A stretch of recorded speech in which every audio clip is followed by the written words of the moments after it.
was looking for a challenge to do after the rowing season, and the Gobi March, it fitted in with my schedule. Nick's a fairly laid back guy, and I think whenever I said, do you want to run across the Gobi Desert with me, he said, yeah, cool. And that was it. Whenever I was born, I was very short-sighted, and as a result my retinas were quite weak, so if I got a knock on the head they would fall off, and I lost the sight of my right eye whenever I was about 5. In my good eye, which was my left eye, I had an operation when I was 8. Whenever I got hit on the eye with a football, knocked the retina off, but they fixed that in London. I had another operation when I was 11, another one when I was 15, and my final number of operations were between 17 and 22. John O'Regan was the first person I spoke to after he came back from the Sahara recently, and he's advised us on everything from food to the type of shoes we should get to the type of training we should be doing. But you've got to prepare yourself and break it down, because by the time you get there you should really be mentally prepared for what's ahead of you, although you can't prepare for the pain and the sleep deprivation, the hunger. Basically it's a heart and lung thing. They're both extremely fit on that basis. I think they can do that. If they've done enough running on their legs and done some weights in their legs, that'll overcome the bag problem, and after that it's already mentally tough. I think if they do finish, it'll be through pig-headedness and determination, but I will be expecting a lot of pain, a lot of blisters, and if you were asking would I put my life in the finishing, I wouldn't know. If they listen reasonably well to their own bodies, at the end of the first day, assess and decide how you approach the second day, and use that simple philosophy on a day-to-day basis. I've no doubt that Mark will not give up. I'm very, very scared. Nervous. Gotta go though.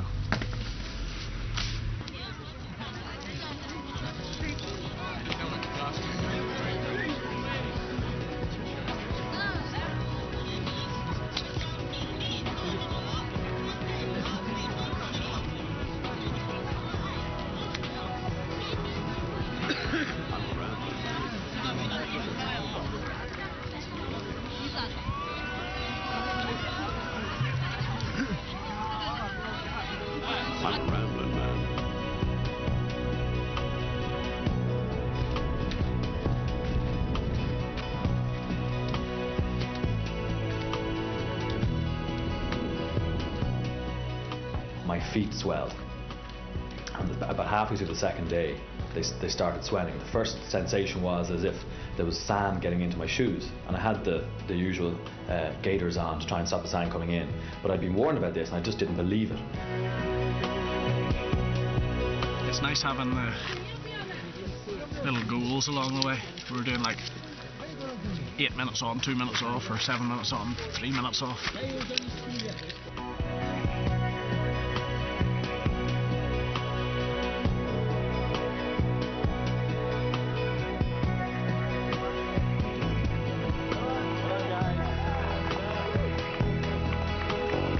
I hope you enjoyed yourself. Brilliant effort, well done. Bring your feet.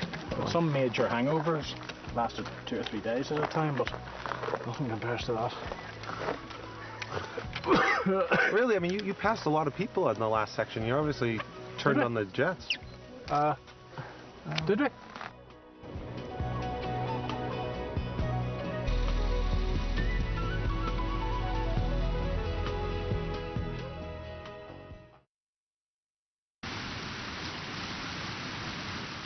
A bit of a legend, I have to say.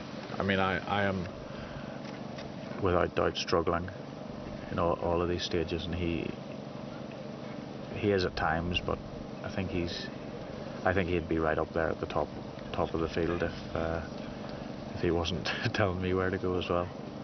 I even sometimes zone out whenever we're going across that big flat plain, for example, but Nick just can't. He just can't miss a footstep, otherwise I'll trip and fall. And he hasn't missed anything. So I don't know how he does it. They always told us that you use sand to make glass. So when your socks get wet and sweaty and the sand is rubbing against your skin, it cuts like you just wouldn't believe. That some of the guys had to pull out because literally the soles of their feet were gone.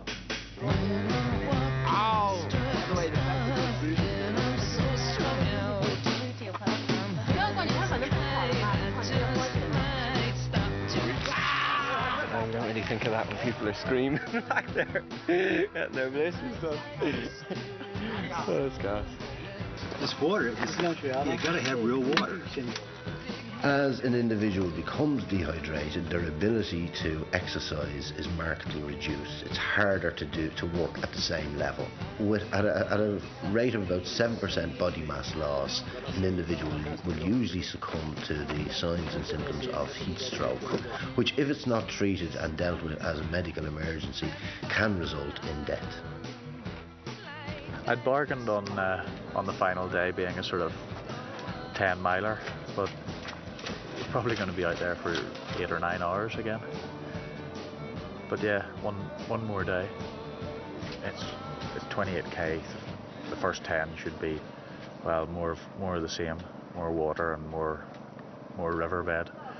We'll get through that, and then the last 3k, no matter what happens, we'll be able to get through that. So it's the midsection that we're worried about, the sand dunes.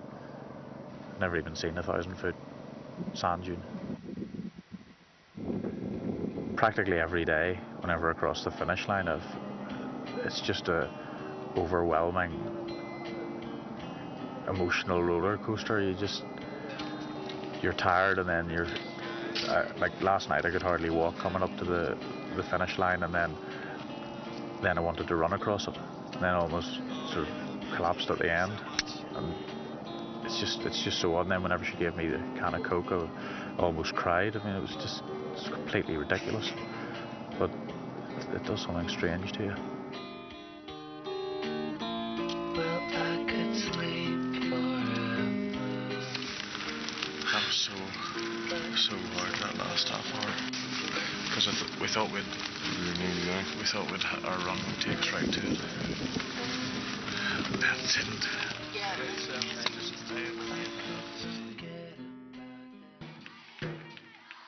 It's just amazing the amount of trust he has had in me the whole way.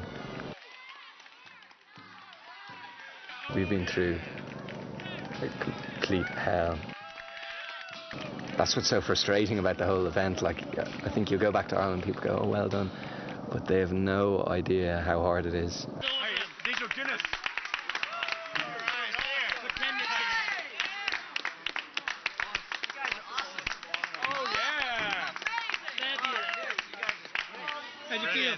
Well done.